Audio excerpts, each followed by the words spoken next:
Now let's consider another good advantage that I would say an apartment has over a single family unit.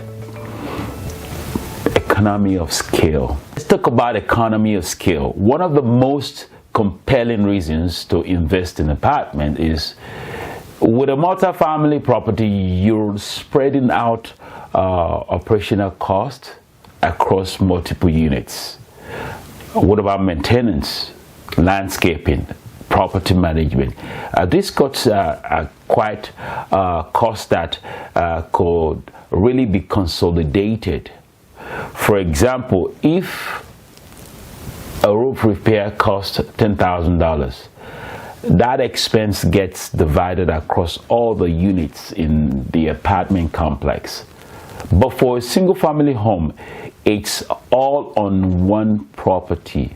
Now over time, the cost efficiency of multi-family investment really does takes a little bit of toll though.